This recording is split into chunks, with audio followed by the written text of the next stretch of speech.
During a family dinner, my father casually announced, "This lake house would be perfect for Victoria. I've already put it in her name. She deserves a nice summer home." I set my fork down slowly and looked at him and Victoria. At 32, I'd watched my father give away things that weren't his. But this time, I was ready. "Really?" I asked, keeping my voice light, though I was calm underneath. "You should check those records again. I'm Olivia Bennett, and that lake house meant everything to me.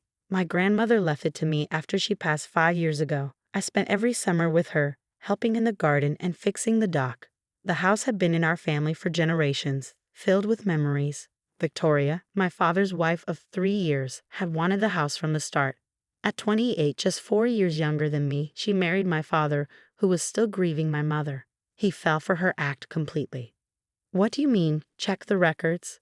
Victoria asked, sounding suspicious. I pulled out my phone and showed them an email I got that morning. "The house can't be in your name, Victoria," I said. "It was placed in an irrevocable trust this morning. My grandmother made sure of that." My father's face darkened. "What are you talking about?" The deed was clear. "I handled the transfer myself." "Did you?" I smiled and slid my phone across to him. "Maybe you should look at the original will, the one filed with Grandma's lawyer." 6 months ago, my grandmother's lawyer, Mr. Sullivan, had called me about my father asking questions about the property. That's when I learned my grandmother set up a trust to protect the lake house. It would block any attempts to transfer it without approval. My grandmother had known my father well. "This is ridiculous," Victoria snapped, tapping her wine glass. "James, tell her this is ridiculous." But my father was staring at my phone, his face growing pale. The trust documents were clear. Any unauthorized transfer would have serious legal consequences. "You can't do this," he said, his voice shaky. "I'm your father." "And this was my grandmother's house," I replied. "She left it to me for a reason. Did you really think she wouldn't protect it?" Victoria stood up, her chair scraping loudly. "You ungrateful." "Careful," I interrupted. "The trust has rules about harassment. Mr. Sullivan is very thorough." The room went quiet. My father looked exhausted, and Victoria's calm demeanor cracked.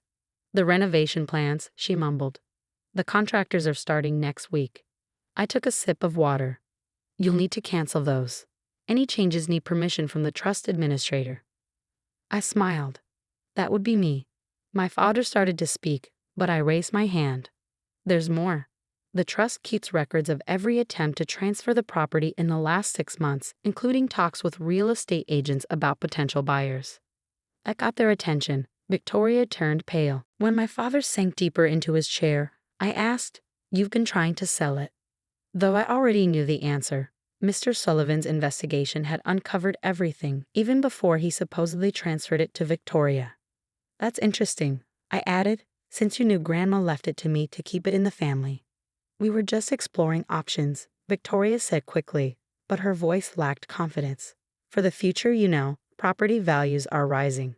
I finished for her. "Yes, I know. That's why the trust says it can't be sold without unanimous approval. And since I'm the only beneficiary," the weight of the situation hit them. Not only had their attempt to transfer the property failed, but selling it for profit was no longer possible. My father finally spoke. "You don't understand, Olivia. Victoria and we have plans. The sale would have given us the capital to—" "To what, Dad?" I interrupted.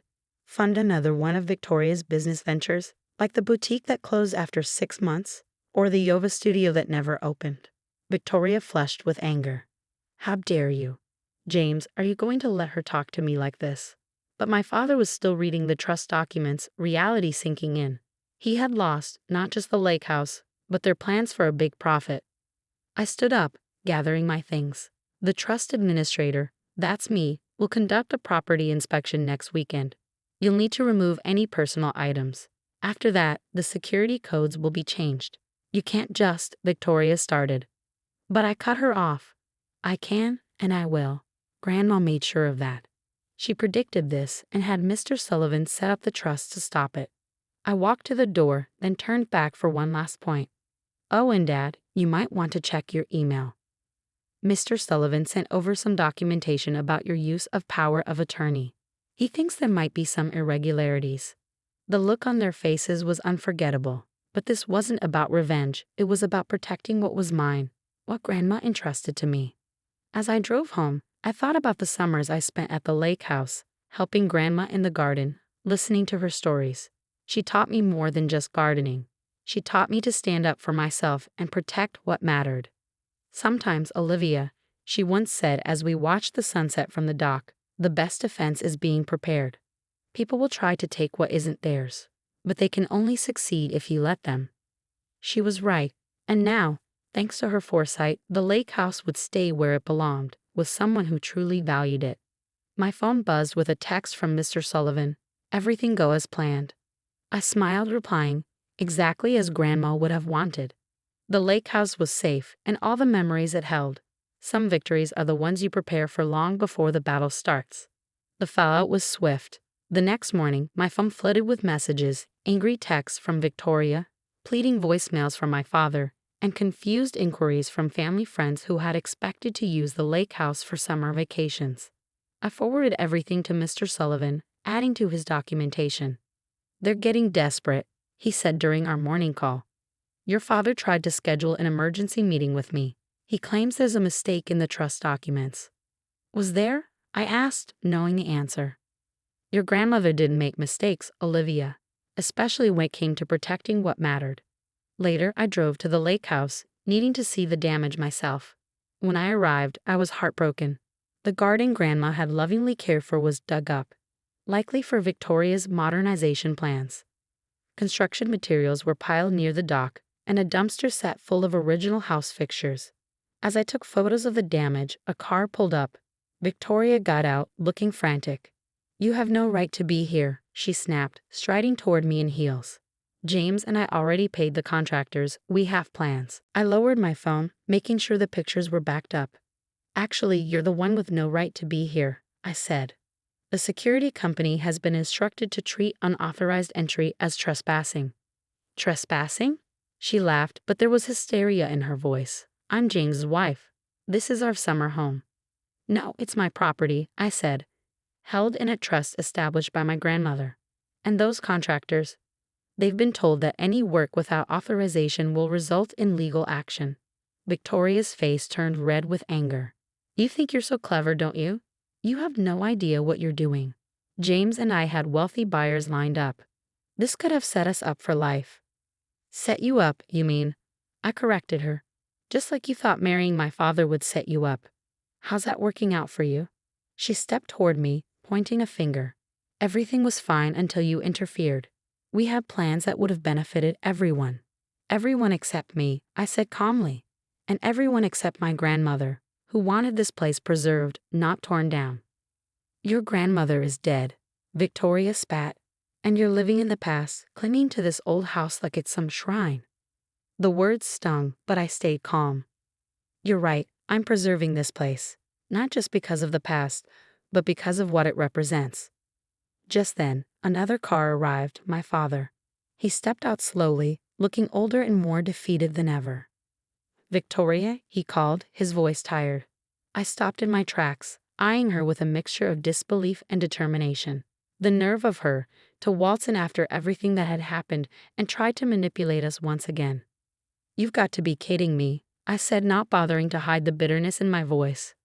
"The lake house isn't for sale, Victoria." She smiled, the kind of smile that barely reached her eyes. "Oh, I'm not asking you to sell, Olivia. I'm offering a partnership. Think about it. We could renovate, expand. It could be a luxury destination, a money-making venture for you too. You get a cut of the profits." The men in suits behind her stood still, stone-faced, as if waiting for a signal to pounce. But I could see through the charade. This wasn't an offer, it was an ultimatum. I glanced at my father, who was standing beside me, his hands buried in the dirt. He looked conflicted, torn between the woman he'd married and the daughter who had been here all along. "Dad," I said gently, "you don't need to make this decision." He shifted uncomfortably, then turned to Victoria. "I told you before, I don't want to be involved in this anymore." Victoria's eyes narrowed, her face tightening with frustration. "You're really going to throw away everything we could have had? For some old house that no one cares about except you and your granddaughter?" "The house isn't just a house," I replied, my voice firm. "It's our family's history. It's where memories were made, and I'm not going to let you or anyone else tear that down for a quick buck. Victoria's gaze turned cold, her patience running thin. Fine. If you won't sell, maybe I'll just have to take what I can get elsewhere. You'll regret this, Olivia. She turned on her heel, signaling to the men in suits to follow her. As they walked back to the SUV, I felt a strange mixture of anger and relief. It was over. The lake house was no longer just a battleground, it was my legacy, and I was ready to protect it at all costs. I turned to my father, who still seemed shaken. I'm sorry you had to see that. But this house, this land, it belongs to me, and I'm not going to let anyone take it from me. He nodded slowly, still processing everything. I know, Olivia. I should have seen this coming. I should have listened to you sooner. I placed a hand on his shoulder, offering a small but meaningful gesture of support. We'll fix it. Together. And for the first time in a long while, I felt a glimmer of hope that the lake house and perhaps my relationship with my father could both be restored to something stronger than before. I stood up straight, holding my garden tools. This property isn't for sale, no matter what. The taller man stepped forward, handing me a business card.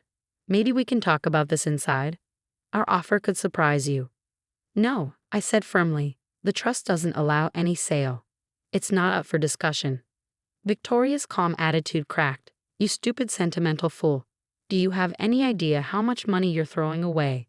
All for what? Some old woman's garden? My father, who had been working quietly nearby, spoke up. That old woman was my mother, Victoria. This garden and house are her legacy, not your next money-making scheme. Victoria looked at him, surprised by his resistance. Matt, be reasonable. Think about our future. I am, he said, standing to face her. And I think our futures might be going in different directions. The investors, sensing the change, began backing away. Victoria watched them leave, her plans falling apart. This isn't over, she hissed, but her threat seemed weak. Actually it is, I said, pulling out my phone. Mr. Sullivan has gathered proof of your past real estate fraud. He's ready to share it if you keep bothering us. She left angrily, tires screeching and gravel flying, leaving my father and me standing in the garden. I've been a fool, he said after a long silence. Not a fool, I corrected. You just wanted to believe in love again. There's nothing wrong with that. He looked at the garden, at the work we'd done together. Your grandmother would be proud of you, not just for protecting the property, but for how you did it, with strength and grace. I picked up my tools and returned to the work. She'd be proud of you too, Dad, for finding your way back. As we worked together in a late summer sun, I realized what had happened. Victoria had tried to turn this home full of memories into just another business deal. She almost succeeded, not with force, but through manipulation. But my grandmother had seen it coming. She knew the real value of the lake house was in the memories it held, not in its sale price. What happens now? My father asked as we finished planting roses. I looked out over the lake, glowing in the evening light. Now we rebuild, not just the garden, but everything.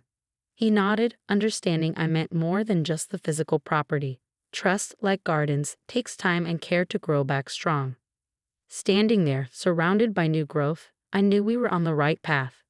Victoria's plans for a resort would never happen. The real lake house, my grandmother's lake house, would remain what it was meant to be, a home for family. The weeks after Victoria left brought a new rhythm to life at the lake house. What had started as my mission to protect my grandmother's legacy had turned into a chance to rebuild my relationship with my father. Every morning we arrived with coffee and work plans, restoring the property piece by piece. The garden came first, with my father surprising me by remembering many of my grandmother's preferences. She always put the lavender on the eastern edge, he'd say, or the hydrangeas need more shade than you think. Small details that showed he paid more attention than I'd realized. Meanwhile, Victoria kept her distance, though her lawyer sent more settlement offers, trying to work around the trust's restrictions.